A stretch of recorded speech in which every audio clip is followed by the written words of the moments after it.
Welcome to the HR Empowerment Podcast, where we will uncover strategies and new insights from HR professionals who discuss up-to-date regulations, best practices, and the most pressing topics like diversity and equity, leadership, dealing with difficult situations, and much more that affect your bottom line and business. Thanks for joining us. Hey everybody, Wendy Sellers here, the HR lady. Thanks for coming back. I am here with my co-host, JC. Wendy, it's a pleasure to be back on our show. Thanks. Yes, absolutely. Hey, I've missed you though, Wendy. I've missed you. I really have. I've missed you. How have you been? You know, I miss my mind. I miss my sanity. I think I might need some my own employee well-being and therapy as well.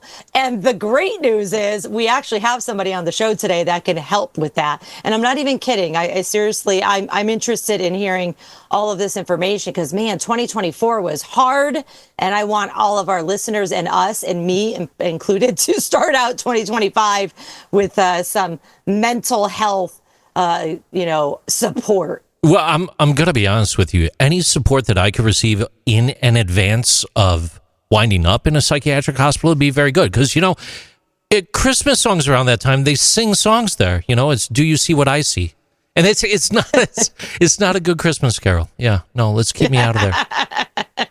That's funny and not funny. No, it's not funny at all. It was terrible. With that said, let me go ahead and introduce everybody to our amazing guest today, Lindsay Karnick. Hi, Lindsay.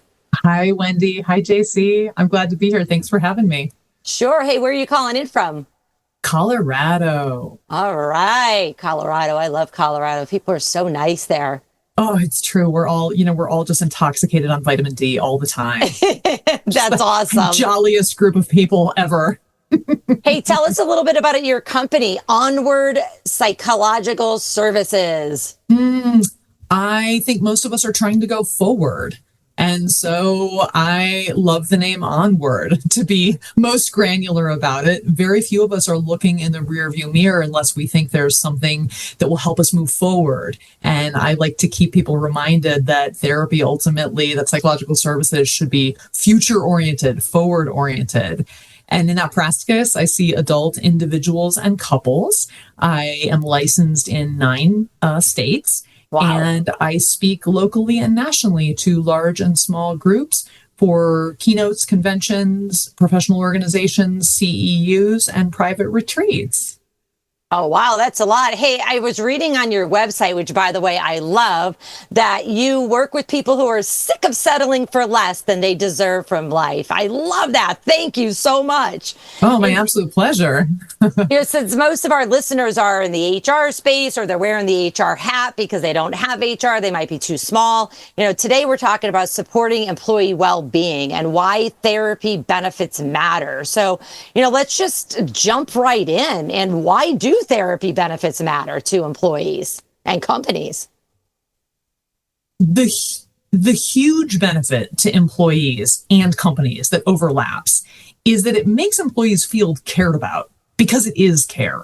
When you offer people an opportunity to invest in themselves in a meaningful way, that is also something they can choose, right? They choose when it's the right time for them, what's important to them. Unlike something you sort of hand, a holiday comes up on, July 4th, whether you want it to or not, and that may or may not be the day you want or need offer what's important to you. But the really remarkable thing about mental health benefits is it really allows people to prioritize what they prioritize. And it's not being dictated to them what they should be focusing on or caring about. They get to say, hey, this is a time in my life where I need help with something, or I want something to be different, or I could use some support. And so I'm going to avail myself of that opportunity now. And I think that's so powerful. When we talk about benefits and perks and things that go along with a job, there are lots of things that are fun, but at the end of the day, don't matter to people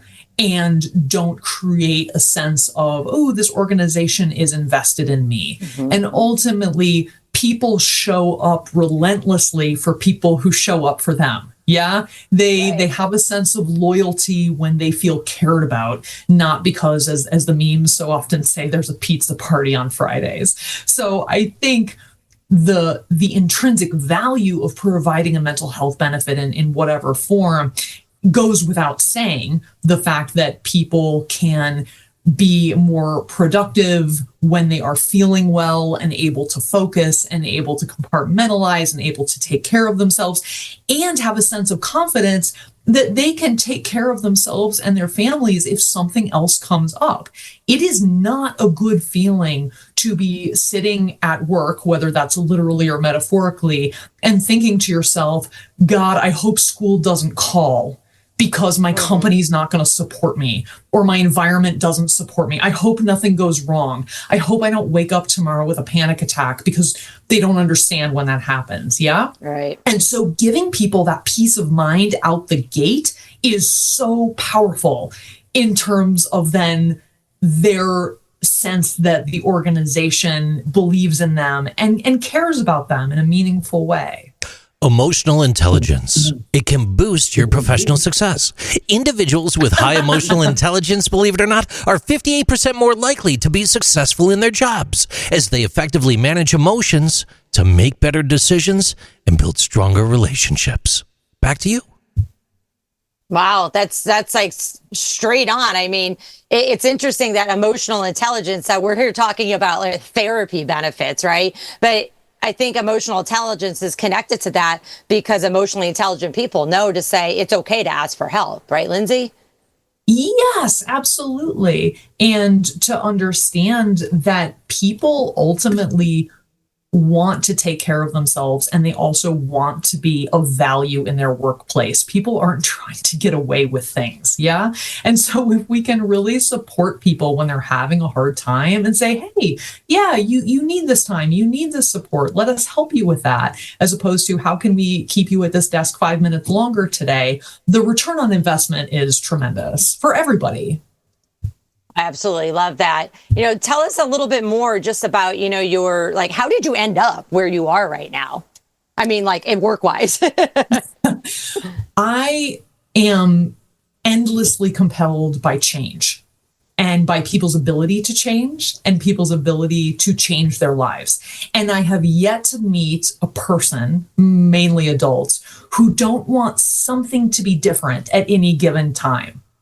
Internal change, external change, maybe all of the above, maybe something about a relationship, something about a job, something about their interactions with somebody, something about their relationship to themselves.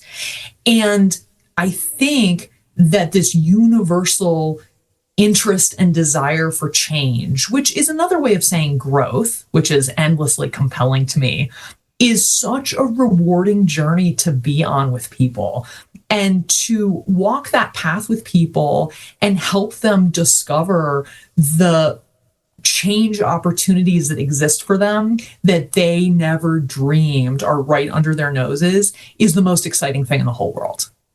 I love that. Thank you so much. And thank you for your expert advice and opinions and information. And I cannot wait to talk about a little bit more about the benefits of therapy for employees, which we'll dive into much deeper in episode 2 of our 5-part series on supporting employee well-being, why therapy benefits matter.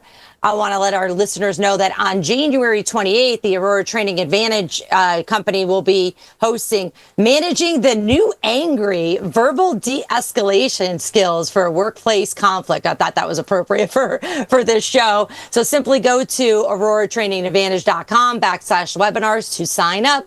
Thanks for joining us. We'll be right back. Thank you for joining the HR Empowerment Podcast, brought to you by Aurora Training Advantage. We hope you've gained new insight and strategies to navigate the HR profession. We look forward to you joining us again on the HR Empowerment Podcast.